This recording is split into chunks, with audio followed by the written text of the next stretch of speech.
보시면서 있습니다. 자, 오늘 8강 보면은 우리가 전번에 출애굽기 20장 10절부터 11절과 신명기 5장 12절부터 15절의 안식의 개념을 우리가 살펴봤죠? 네? 8강이요?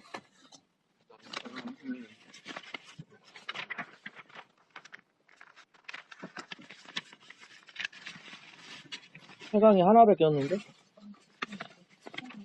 여기 남집사님도 달라고 하는데? 거기서 같이 보세요, 그러면. 조금 이따 제가 드릴게요. 복사해드리면 되니까. 우리가 신명기 5장 15절에서 이제 두 안식이 나오는데, 이 두 안식에 대해서 전번에 살펴봤죠?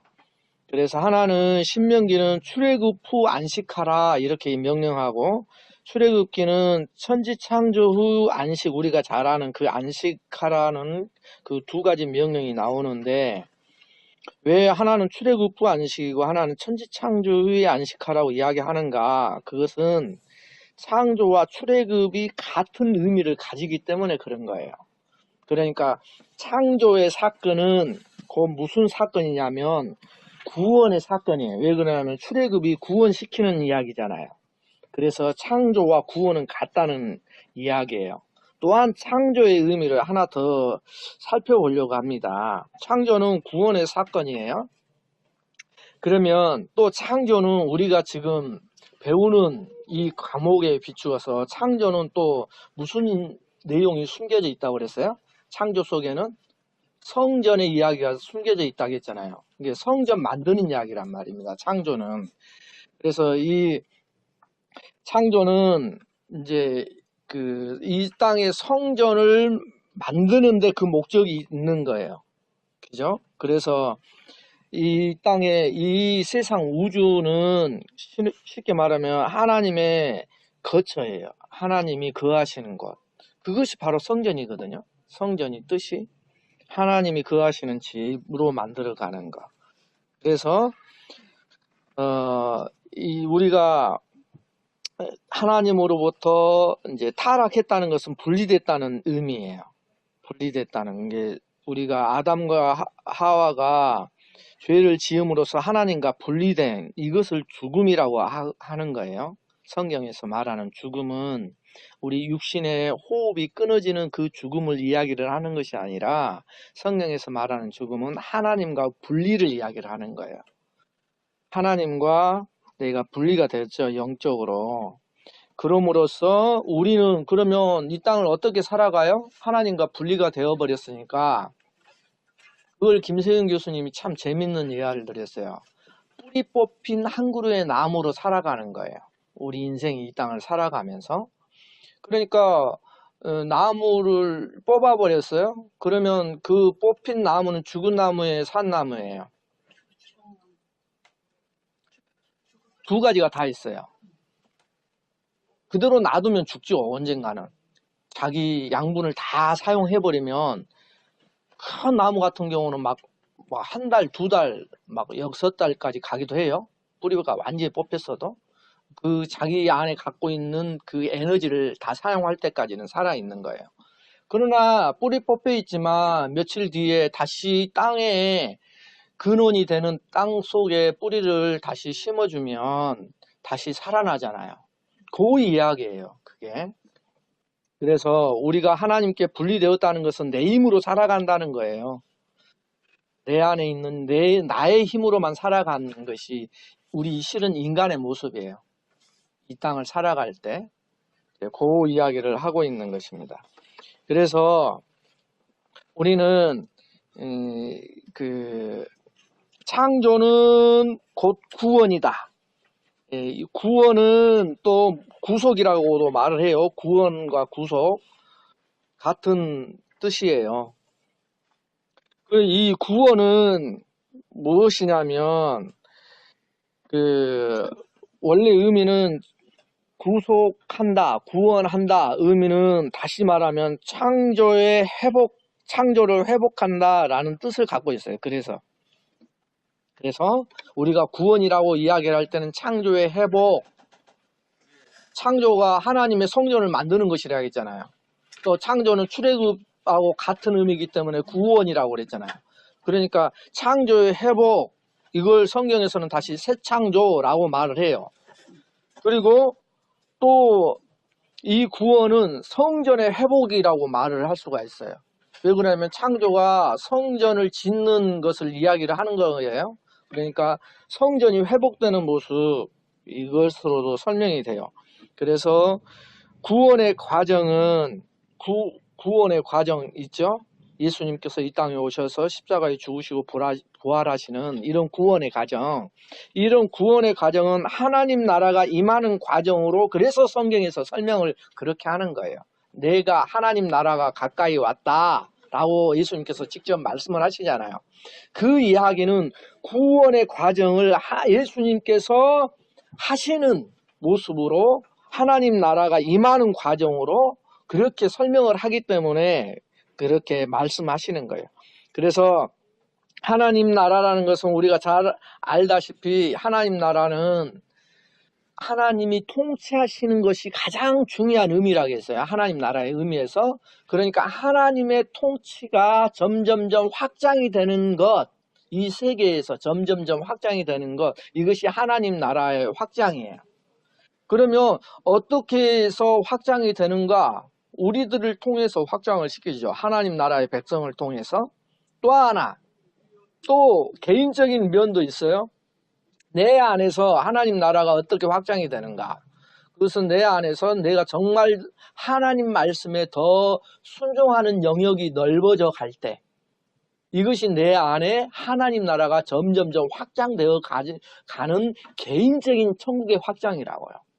이 두 가지 이 중의적인 의미가 성경 속에 모두 포함되어 있기 때문에, 그런 내가 내 안에서 하나님 나라가 어떻게 이루어져 가는지를 설명하는 것도 성전의 회복의 과정이고 구원의 과정이고 출애굽의 과정이고, 이것이 전부 다 한 통속이라니까요. 그렇게 흘러가는 게. 그럼으로써 우리가 성전을 이렇게 보면서 성전이 갖고 있는 모티브가 있죠.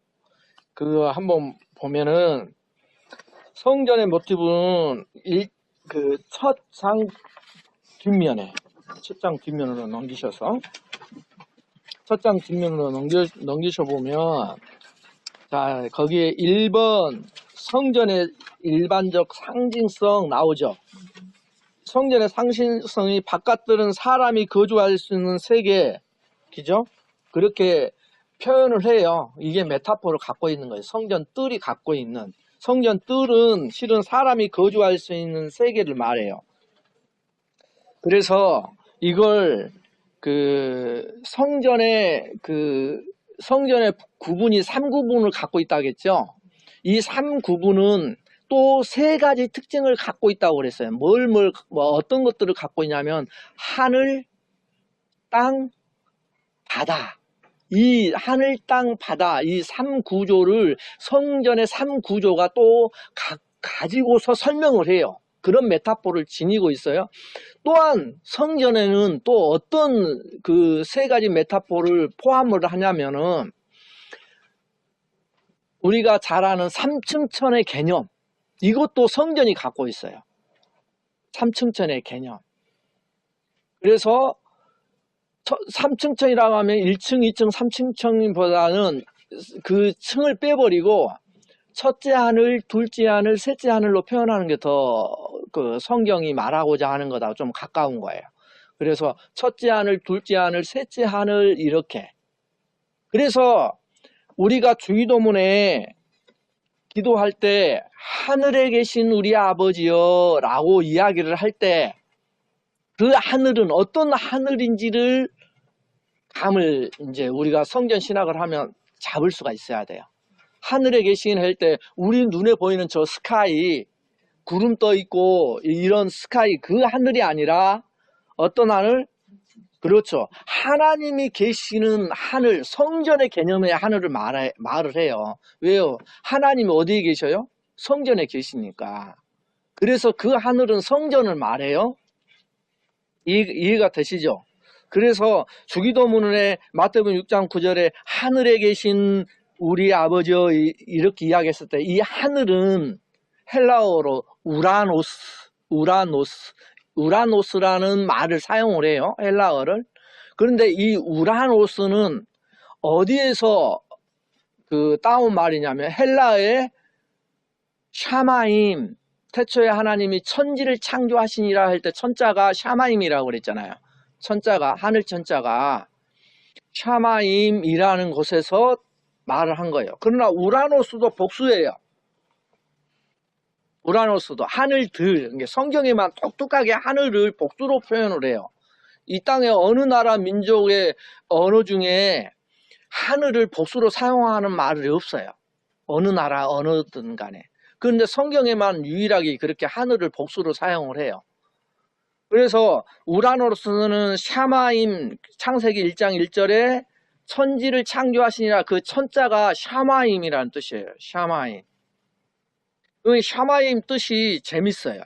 샤마임은 셴 플러스 마임으로 되어 있거든요. 두 가지 언어가 합쳐져서 된 언어예요. 셴 플러스 마임으로. 근데 셴이라는 말은 거기에 라는 뜻이에요. 마임이라는 것은 물들이 있다, 쌍수로 되어 있어요. 이게. 그래서 쌍수예요.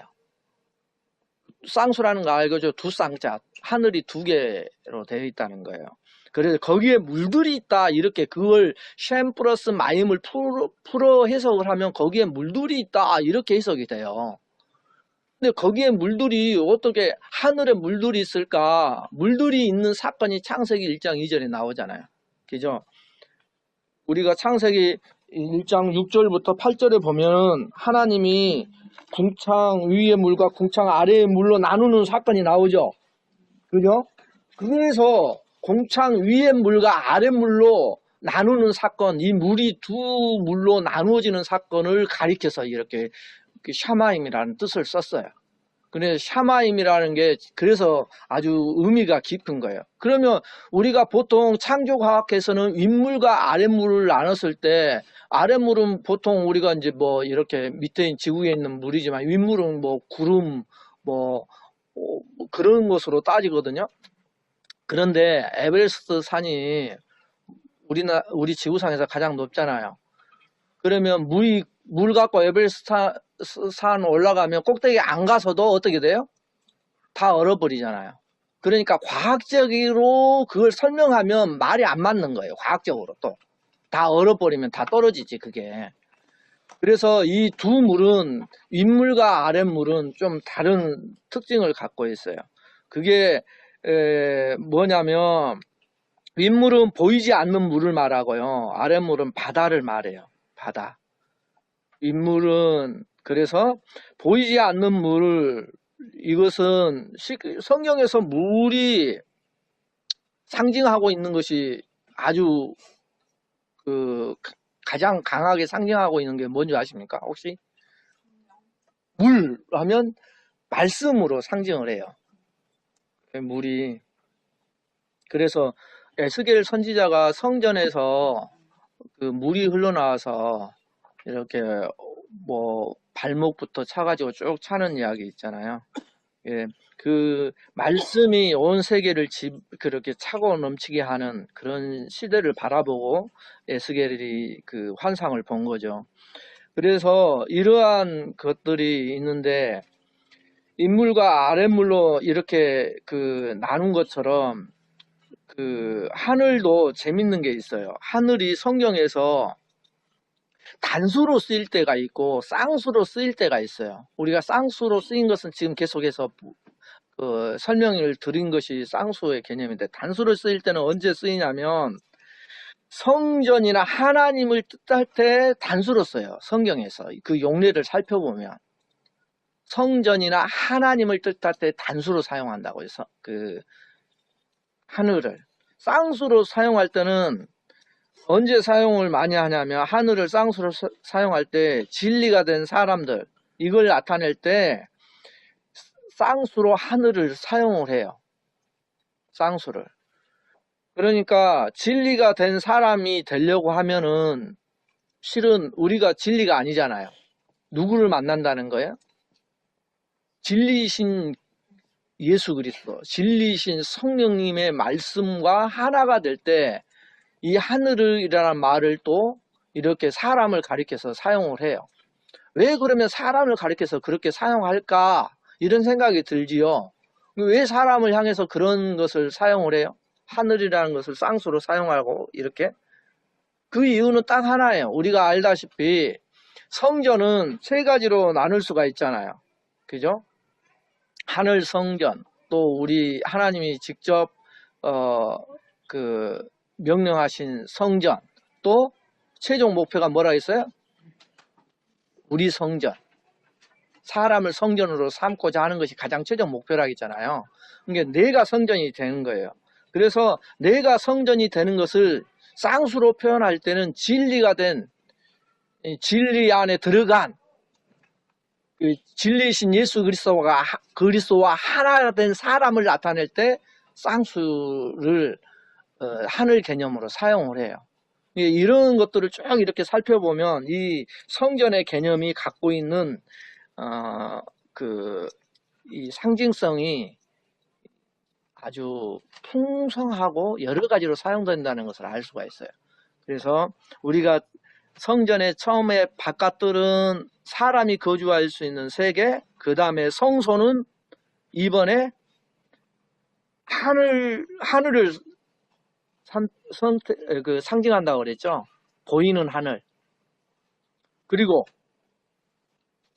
세 번째, 지성소는 보이지 않는 하늘을 상징한다고 그랬죠. 그래서 성전 속에, 성전의 지성소에 들어가면 보이지 않는 하늘을 상징하기 때문에 그 천사의 그림, 천사를 수놓고 위에 이렇게 천사들을 수놓아가지고 이 위에 천도 만들고 거기에 두 천사가 있고 이런 여러 가지 그 휘장에도 천사를 해놓고 성소에 들어가는 휘장에도 그러니까 전부 다 천사 그림으로 도배를 한 이유가 이 하늘 개념을 설명하고 싶은 거예요. 이 성소와 지성소가 보이는 하늘과 보이지 않는 하늘의 이런 뜻을 갖고 그런 상징성을 갖고 있다는 것을 가르쳐주고 싶어서 그렇게 성전과 성소에 이런 것들을 많이 집어넣은 거예요. 그런 그림들을. 그러면 우리가 재밌는 것을 좀 이렇게 살펴볼 수가 있는데요. 자, 계시록 19장 9절 오늘 한번 이건 찾아보셨으면 좋겠어요. 계시록 19장 9절 요한계시록 말합니다. 요한계시록 19장 9절 제가 읽어드릴게요. 천사가 내게 말하기를 기록하라. 어린 양의 혼인잔치에 청함을 받은 자들은 복이 있도다 하고 또 내게 말하되 이것은 하나님의 참되신 말씀이라 하기로 이렇게 했죠.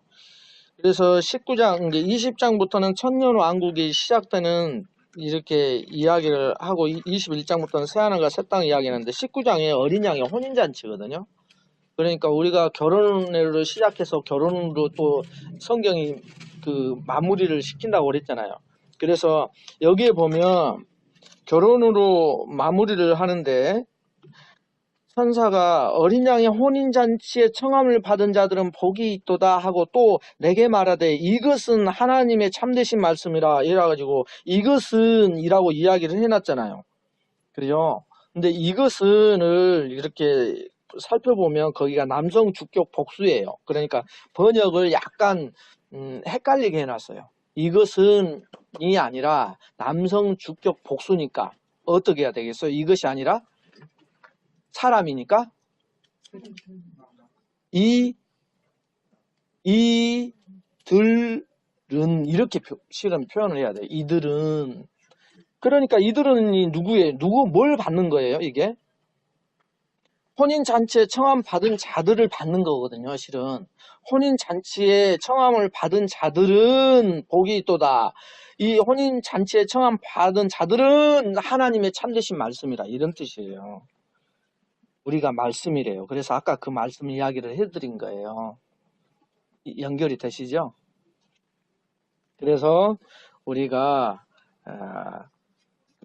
아까 그 하늘을 윗물과 아랫물로 나누고 윗물은 보이지 않는 하나님의 말씀, 이걸 가리킨다고 이야기를 했을 때 계시록 19장 9절이 바로 우리가 혼인잔치에 청함을 받은 우리가 바로 하나님의 참되신 말씀으로 하나님께서 인정해 주시는 것, 그렇게 불러주시는 것, 이걸 말씀하고 있는 거예요.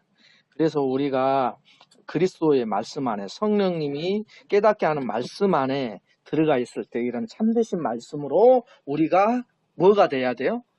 성전이 날마다 퍼져나가야 돼요. 이 말씀으로, 하나님의 참되신 말씀으로. 그걸 이야기를 하는 겁니다. 그러면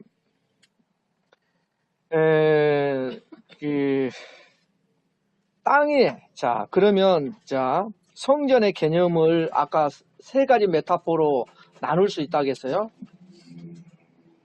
성전 뜰, 성소, 지성소, 이것을 세 가지로, 지성소가 하늘, 땅은 성소, 그 성소가 땅, 그 다음에 땅이 또 바다, 이렇게 하늘, 땅, 바다로도 설명을 할 수가 있어요. 그렇게 메타포를 여러 가지 메타포를 사용한다고 그랬잖아요. 그렇게 사용을 했을 때 땅이라는 것은 뭘 말하는가?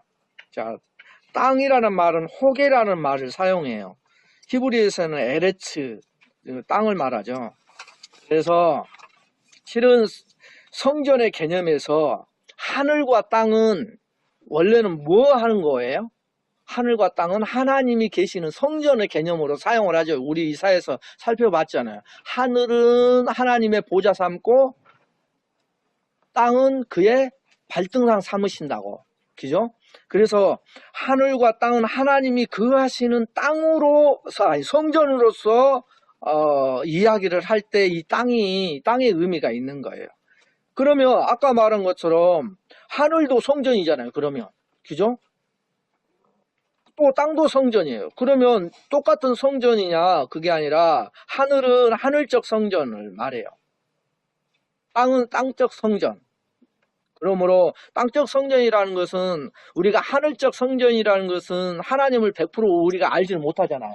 100% 알지 못하는 것처럼 하늘적 성전은 우리가 잘 몰라요. 그러나 하늘적 성전을 뭘로 알 수 있냐면 땅 성전을 보고서 하늘 성전을 우리가 알아가는 거예요. 그러니까 이 성전을 통해서 하늘을 아는 거예요. 다시 말로 다시 율법을, 땅적 성전이라는 것은 율법을 말하거든요. 율법을 통해서 뭘 알아가는 거예요? 하나님의 뜻을 아는 거잖아요. 하나님을 알아가는 거잖아요. 하나님의 마음을 아는 거잖아요. 그게 하늘이에요. 그게 하늘로 표현되는 보이지 않는 하늘의 뜻이라고요. 보이지 않는 것은 보이는 것을 통해서 보이지 않는 것을 생각하라는 거예요. 그걸 깨달으는 거예요. 그러므로 보이는 이 세상 만물을 정확하게 우리가 그 만물에 대해서 알게 되면 실은 누구를 알게 되는 거예요? 하나님을 알게 돼 있어요. 그게 로마서 이야기잖아요. 실은 그러면 그걸 더 그렇게 생각을 한다면 우리도 하나님의 뭐예요? 성전이잖아요. 그러면 우리를 정확하게 알면 뭘 알 수가 있다는 거예요? 하나님을 알 수가 있다는 거예요. 우리가 우리를 자세히 모른다는 거예요. 그래서 우리를 정확하게 아는 작업, 이런 것들도 굉장히 말씀을 통해서 가르쳐 주고 있는 거예요. 우리가 어떤 성전인지 이러한 것들을 성전을 통해서 우리들에게 가르쳐 주고자 하는 거예요. 실은 또 이 땅이 그런 의미를 갖고 있지만 좁은 의미로서 땅은 실은 이스라엘 민족, 유대 민족을 이야기할 때도 있어요. 성경에서. 좁은 의미로서는. 그리고 재밌는 것은 한번 보십시오.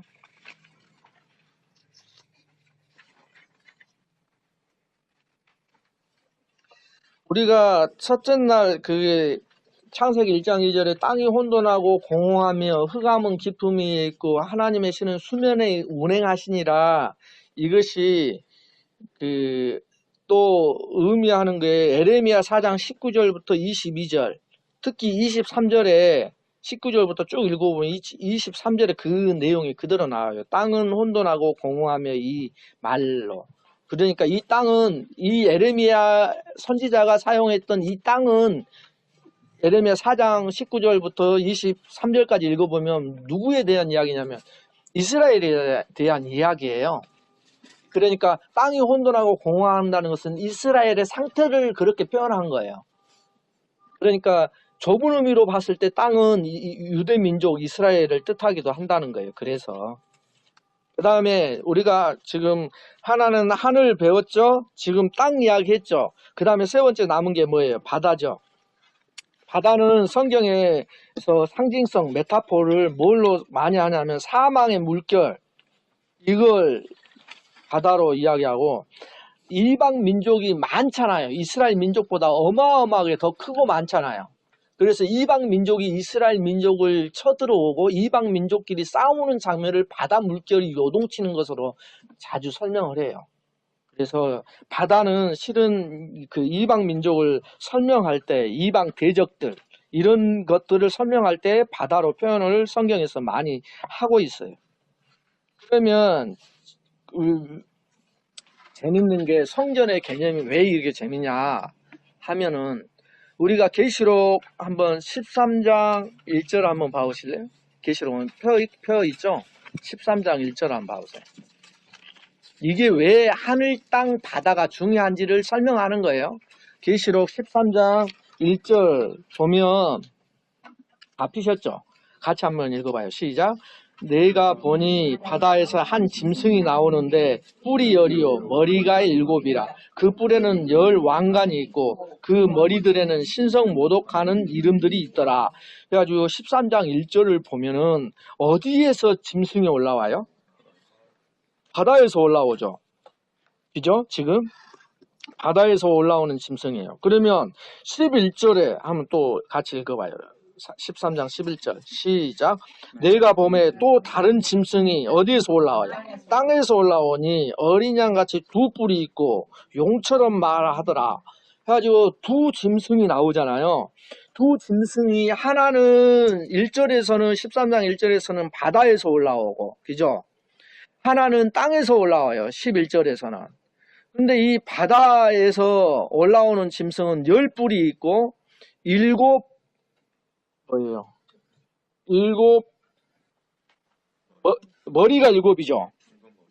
7머리가 있어요. 그러면 바다에서 올라오는 짐승은 뭘 상징을 하기에 바다에서 올라온다고 할까라는 것이 궁금해지잖아요.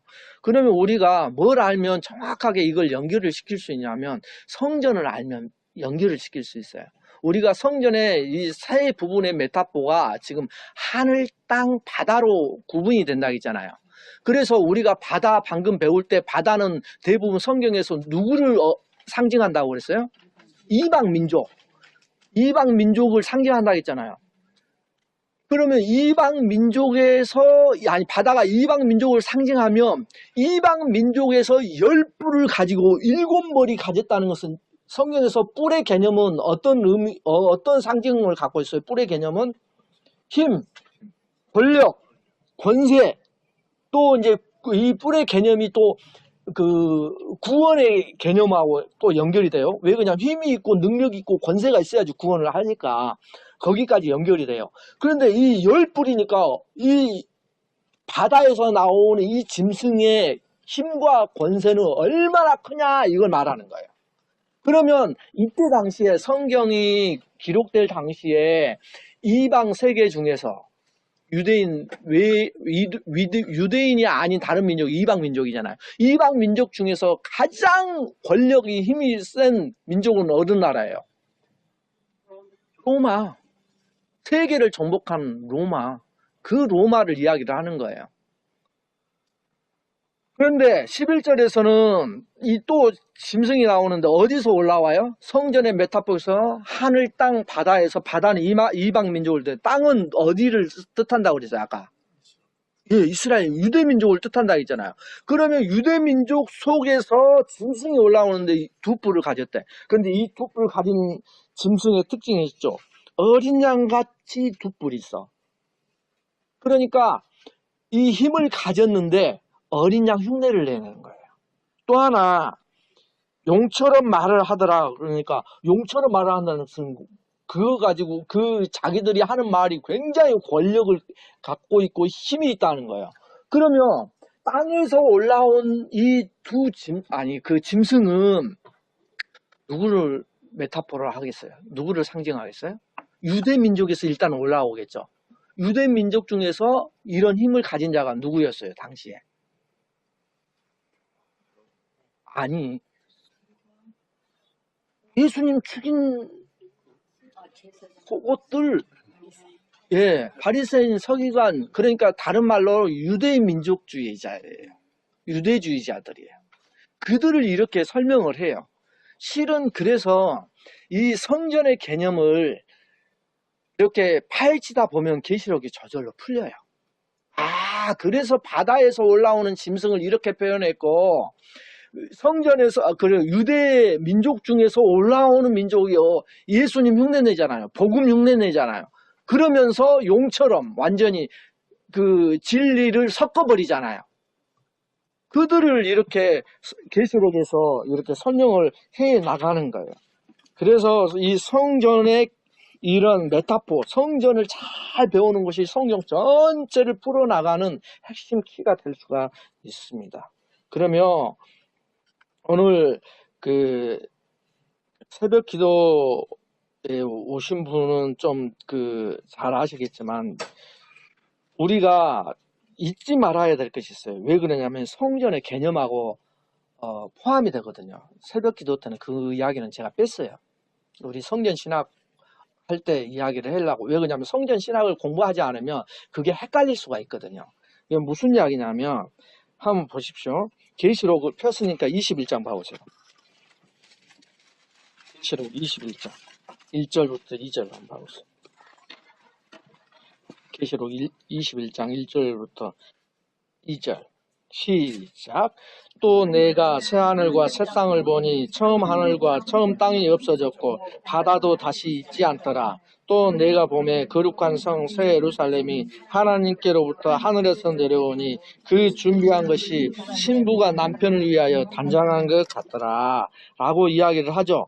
그러니까 여기에서 3절까지 한번 더 볼까요? 시작. 내가 들으니 보좌에서 큰 음성이 나서 이르되 보라, 하나님의 장막이 사람과 함께 있으며 하나님이 그들과 함께 계시리니 그들은 하나님의 백성이 되고 하나님은 친히 그들과 함께 계셔서, 이렇게 이야기를 하잖아요. 그러면 우리가 이제 빨리 읽으면 성경은 빨리 읽으면서 은혜를 누리는 게 있는데 자세히 볼 때 더 자세한 내용이 보일 수가 있어요. 오늘 지금 이야기하는 것 중에 새 하늘, 내가 새 하늘과 새 땅을 보니, 그러니까 새 하늘과 새 땅이 2절에 보면 뭐라고 같이 설명을 해요? 예, 그렇게 가는 거예요. 실은 그렇게 천천히 볼 때 이게 보이는 거예요. 새 하늘과 새 땅을 2절에 있는 새 예루살렘과 동일시하고 있어요. 그래서 용어를 바꿔서 2절에서는 내가 보면 거룩한 새 예루살렘이 하나님께로부터 하늘에서 내려오니, 그러니까 새 하늘과 새 땅은 새 예루살렘이에요. 거룩한 성 새 예루살렘. 이해가 되셔요? 이게 어떤 것을 보고 봐야 되냐면 성전의 개념을 볼 때 이게 보이는 거예요. 새 하늘과 새 땅, 아까 말했잖아요. 성전이 세 부분일 때 하늘, 땅, 바다로 나눠질 때 하늘과 땅을 보니 이게 거룩한 성 새 예루살렘과 동일시를 하고 있는 거예요. 같이 사용을 하고 있어요. 그래서 22절에 보면은 지금 펴본데 22절이 아니라 22장 전체를 보면 무슨 이야기냐면 전 세계가 다 하나님의 성전의 그림으로 그리고 있는 거예요. 그래서 새 하늘과 새 땅, 이게 그러니까 새 하늘과 새 땅의 그림이 그려지죠. 새 하늘과 새 땅의 그림이 어떻게 그려져요? 옛 하늘과 옛 땅이 아니라 옛 성전이 아니라 새 성전이라는 거예요. 이게 새 성전. 새 성전이 그 뭐가 새 성전일까요? 뭐가 새 성전? 그러면 옛 하늘과 옛 땅은 뭘 말하는 거예요? 이거 감 잡으셔야 되는데 이제 벌써 9강째니까 옛 하늘과 옛 땅은 뭘 상징하는 거예요? 네? 성전을 상징하는 거예요. 건물 성전을. 이해가 되세요? 건물 성전을 상징하는 거예요. 그러면 새 하늘과 새 땅은 무슨 성전을 상징할까요? 예수 그리스도가 임한 우리를 말하는 거예요. 우리를. 성전의 최종 목표가 우리라겠잖아요. 새 하늘과 새 땅은 실은 우리를 말하는 거예요.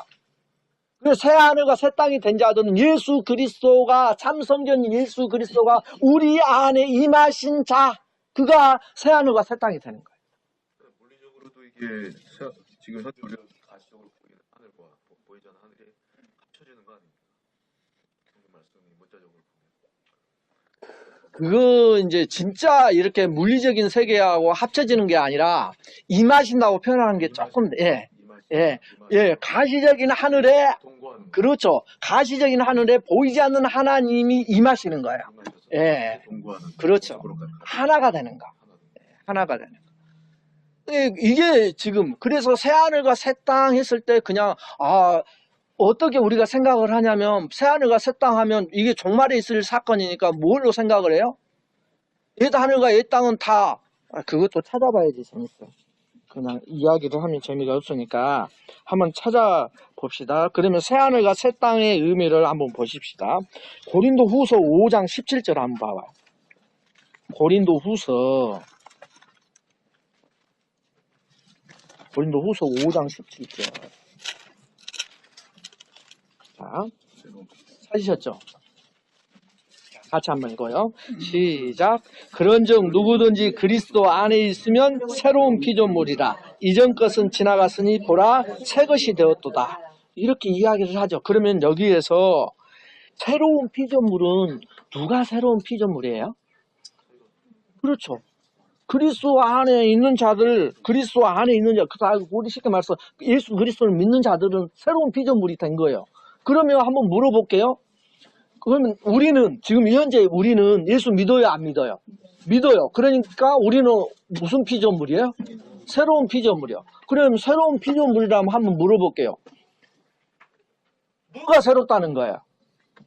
뭐가 새롭다는 거예요? 그러면 그러니까 뭐가 중생했다는 거예요? 그렇게 표현하면 뭐가 새로워졌다는 거예요? 아니 그러니까 질문이 뭐가 새로워졌기에 우리를 새로운 피조물이라고 하느냐, 이걸 생각을 딱 해보면 재밌는 현상이 나와요. 우리 몸이 새로워졌어요? 우리의 몸이 새로워지지 전혀 않았어요. 비록 우리의 몸은 어떻게 돼요? 갈수록 그렇죠. 갈수록 부패해 가는 거예요. 우리 몸은 후패해요. 날마다. 성경적인 표현으로 이해가 되셔요? 우리 몸은 날마다 후패한단 말입니다. 그러면 자, 여기에서 이 새로운 피조물이라고 했을 때 새로운하고 아까 계시록 21장 1절에 우리는 새 하늘과 새 땅이라는 그 새의 의미가 같은 단어를 써요. 헬라어를 보면 같은 단어를 써요. 어떤 단어를 쓰느냐 하면 카이노스라는 말을 써요. 카이노스. 그러면 웃기잖아요. 이제 감이 잡혀서 왜 그러면 이제 감을 잡아야 돼요. 헷갈리면 안 돼.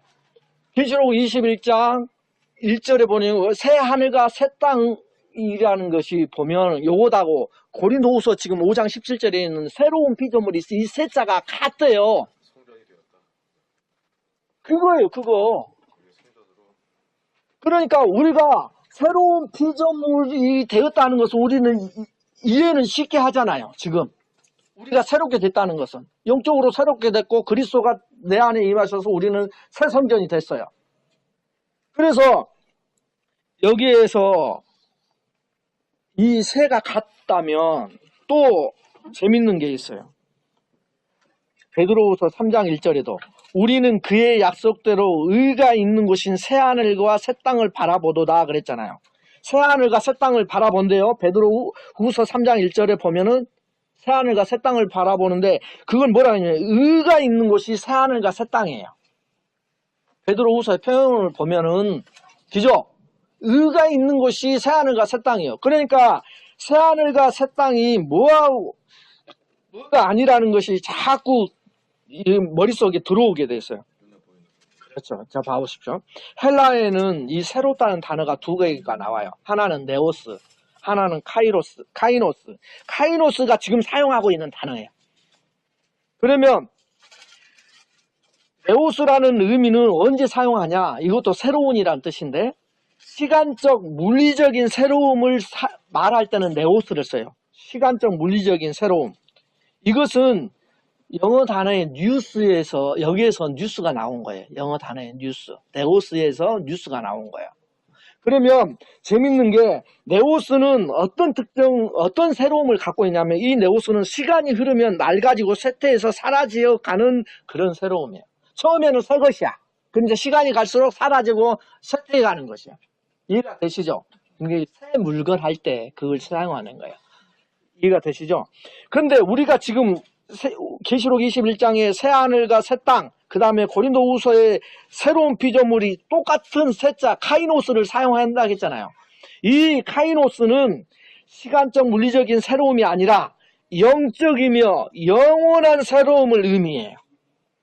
그래서 시간이 지날수록 더 온전해지고 더 충만해지고 결국에는 완전해지는 것이 카이노스 새로움의 의미예요.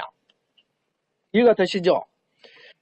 그래서 사람이 살아가는 삶의 내용은 다양한 삶을 살아가지만 중요한 것은 우리의 외적인 것이 아니라 내적인 변화를 말해요. 그렇죠. 속사람. 그래서 겉사람 우패하나 속사람은 날로 새롭도다가 그래서 그렇게 사용한 거예요. 내적인 변화는 정신적인 변화, 의식의 변화를 넘어 본성의 거듭남을 말해요. 아까 말씀하신 영적인 새로움, 영적인 변화. 그래서 옛사람이 죽고 새 사람을 잊게 되며 그냥 사람이 아니라 하나님의 사람으로 변화되는 것. 이것이 카이노스의 가장 중요한 의미예요. 이제 그러면 한번 따져 보입시다. 우리가 말하는 이 계시록 21장의 새 하늘과 새 땅, 이 새와 고린도후서에서 말하는 새로운 피조물이 같아요. 그러니까 새 하늘과 새 땅의 의미는 뭘 말하는 거예요? 새로운 성전. 우리가 성전이라고 했잖아요. 우리의 변화, 새로운 피조물로 변화된 거, 피조물로 표현할 때는 새로운 것이지만 성전으로 표현하면 새 성전, 이것이 되는 거예요. 그래서 계시록 21장 1절에 새 하늘과 새 땅이 정말의 이야기, 쉽게 말해서 우리가 살고 있는 지구가 쫙 그렇게 변화되는 걸 말하는 거야. 피조물이라는 번역이 원래 영어가 크리에이처로 돼 있을 거예요. 그러게. 또 로마서 12장 2절에 우리가 잘 아는 너희는 이 세대를 본받지 말고 오직 마음을 새롭게 함으로 변화를 받아. 마음을 새롭게 하다. 이 새롭게가 똑같은 카이노스예요. 그게 마음의 변화를 말하는 거예요. 이해가 되시죠? 그것이 새로운 피조물의 이야기고 새 하늘과 새 땅의 이야기예요. 그게. 또 재밌는 거 하나. 베드로후서 이건 찾아봐요. 베드로후서 3장 10절. 베드로후서 3장 10절. 얼른 찾아봐요. 387쪽. 387쪽 같이 읽어봐요. 시작. 그러나 주의 날이 도둑같이 오리니 그날에는 하늘이 큰 소리로 떠나가고 물질이 뜨거운 물에 풀어지고 땅과 그 중에 있는 모든 일이 드러나리로다. 그 다음에 12절. 시작. 하나님의 날이 임하기를 바라보고 간절히 사모하라. 그날에 하늘이 불에 타서 풀어지고 물질이 뜨거운 물에 녹아지려니와. 이게 무슨 현상이에요? 종말에 나타날 현상을 이렇게 이야기를 하고 있잖아요. 종말의 현상. 그런데 여기에서 놀라운 게 있어요. 지금 물질이 하늘이 불에 타서 풀어지고 물질이 뜨거운 불에 녹아지려니와 해서 물질 있잖아요. 물질. 이 물질은 뭘 말할까요? 이 물질이 우리는 보통 지구 종말이 되면은 이 지구 종말이 불에 타서 없어지는 그런 완전히 녹아버리는 이런 현상으로 보통 생각을 해요. 근데 그게 성경에서 말하고자 하는 것이 아니에요. 재밌는 게 있어요. 골로새서 2장 8절 봐보세요. 골로새서 빌립보 다음에 골로새서 2장 8절 같이 읽어보시죠. 찾으셨어요? 골로새서 2장 8절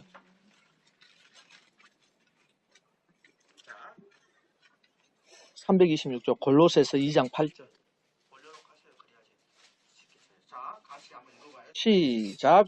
누가 철학과 헛된 속임수로 너희를 사로잡을까 주의하라. 이것은 사람의 전통과 세상의 초등학문을 따름이요 그리스도를 따름이 아니니라. 해서 여기에서 초등학문의 세상의 초등학문이 뜻하는 게 뭐예요?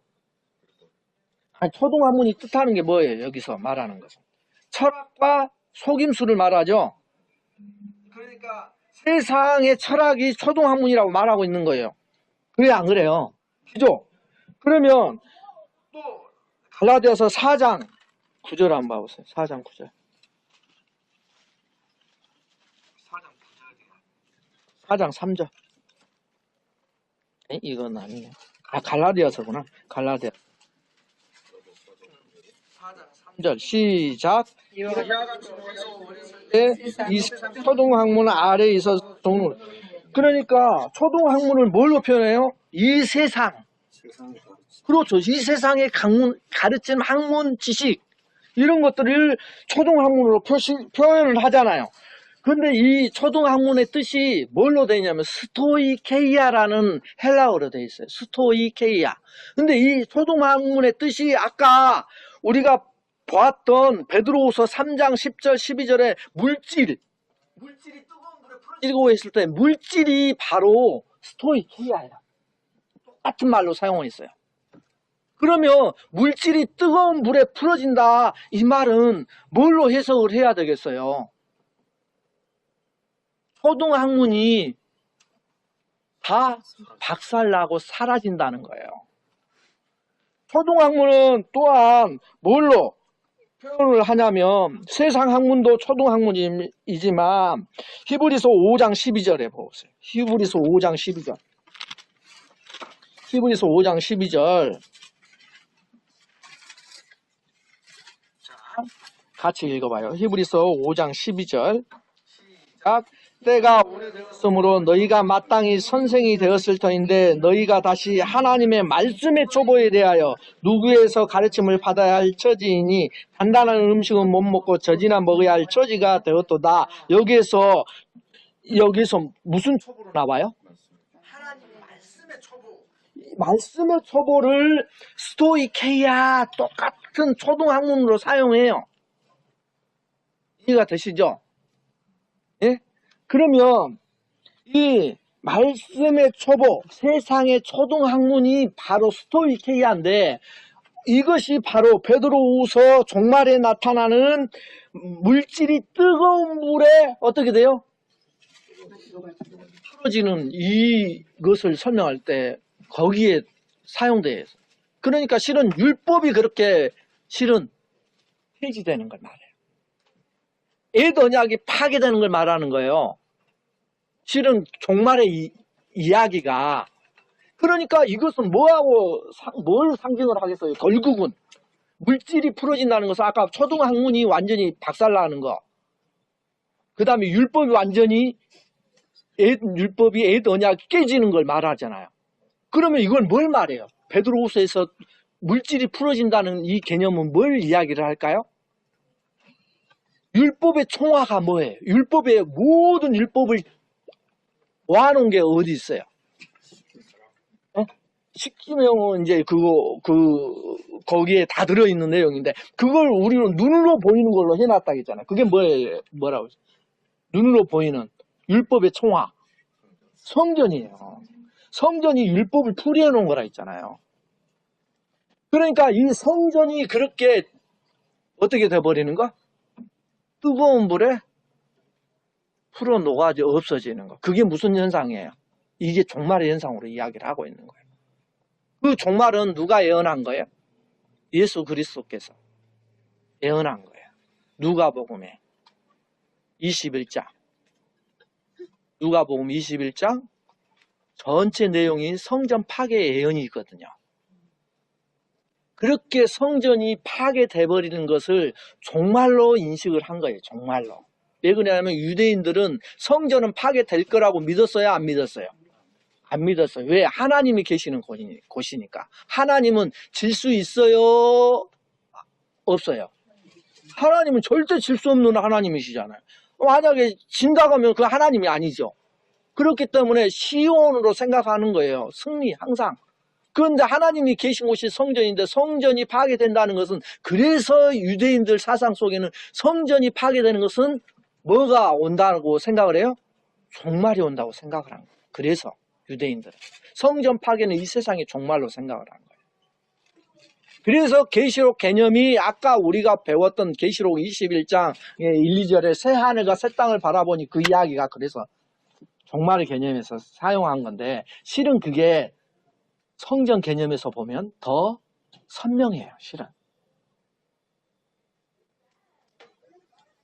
이해가 되십니까 혹시? 여기까지 했는데. 이게 항상 놀라운 거예요. 제 마지막으로 이거 하나만 하고. 눈에 보이는 성전은 저희 몸도 풀어져서 새로운 몸을 입게 된다는 게 그 표현. 새하늘과 새 땅이 우리가 새하늘과 새 땅이 되는 거니까 우리를 이야기하는 게 아니라 옛 성전, 예, 건물 성전을 이야기하는 거예요. 예, 예. 이제 마지막으로 이것만 하고 마칩시다. 자, 우리가 누가복음 한번 21장 한번 봐볼래요? 이것만 하고 마치면 돼요. 21장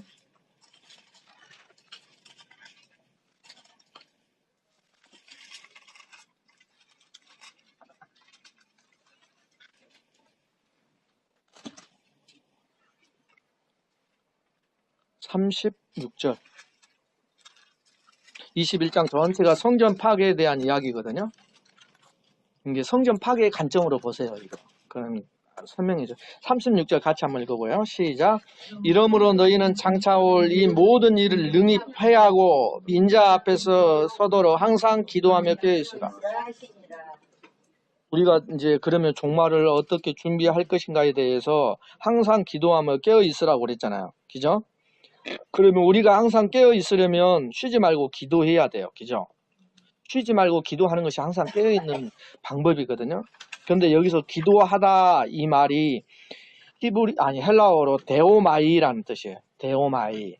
그런데 이 데오마이라는 뜻이 되게 재밌어요. 그 뜻이 뭐냐면 묵다라는 뜻에서 나온 거예요. 묵다. 묶어버리다 할 때. 그러니까 기도라는 게, 우리가 하나님께 드리는 기도라는 게 뭐예요? 우리가 우리 자신을 하나님께 묶는 것을 뜻하는 거예요. 기도라는 의미가 자체 그래요. 기도하다라는 거 데오마이, 묵다에서 온 거니까. 그래서 진정한 기도는 어떤 것이 진정한 기도냐? 하나님을 우리에게 묶는 것이 아니라 우리 자신을 하나님께 묶어버리는 거, 이게 진짜 기도인 거예요. 이로써 하나님의 뜻에 온전히 연합하는 것이기 때문에 하나님께 내가 묶어야지만 이를 통해서 하나님의 능력과 연합할 수가 있는 거예요. 그래서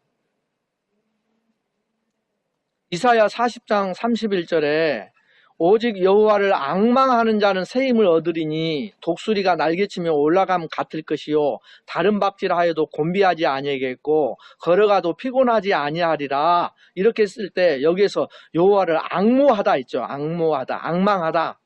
이것은 카바라는 말인데요. 이것도 똑같아요. 꼬아서 함께 묶어버리다 이 뜻이에요. 그러니까 이 하나님과 함께 묶어버리니까 어떻게 해요? 그래서 강건하고 힘을 얻는 거예요. 하나님께 내가 묶여있을 때 강건하고 힘을 얻는 거예요. 독수리 날개치며 올라가는 거. 나 혼자 있다고 하면은 무슨 힘만 갖고 있어요? 내 힘만, 기잖아요. 내 능력만.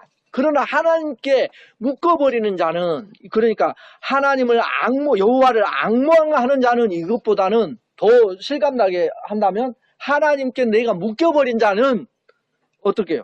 새 힘을 얻으리니. 이해가 되시죠? 독수리가 날개치며 올라갈 것이요 다른 박질하 해도 곤비하지 아니하겠고 걸어가도 피곤하지 아니하리라 이 말이에요. 그래서 하나님께 내가 묶여버리면. 근데 그 묶이는 것이 무엇이냐? 기도라니까요. 기도하지 않으면 하나님께 묶이는 게 아니에요. 기도하지 않으면 그래서 내 힘으로밖에 할 수밖에 없어요. 그러니까 지치고 힘들죠. 그걸 이야기를 하는 거예요. 그래서 우리가 이 하나님의 말씀 안에서 우리가 어떻게 살아가야 할지, 종말이 무엇인지 성전의 개념으로 보면 종말이 좀 선명해요. 흐릿한 게 아니라 성전의 멸망을 종말로 보구나. 그래서 계시록의 이 종말의 이야기는 실은 성전 파괴 이야기예요. 하나하나 그 개념으로 보면. 그러면 옛 성전이 무너지고 새 성전이 나에게서 이루어지는구나. 내 안에서 이루어지는구나. 그것이 새로운 피조물이구나. 이렇게 바라봤을 때 우리가 기도할 때 어떻게 기도하는지가 나와요. 답이. 이러한 삶 속에서 우리가 신앙 속에서 하나님 믿는다는 게 무슨 의미인지, 새 성전의 의미가 무슨 의미인지를 늘 잊지 않고 승리하시기를 바랍니다. 기도하십시다.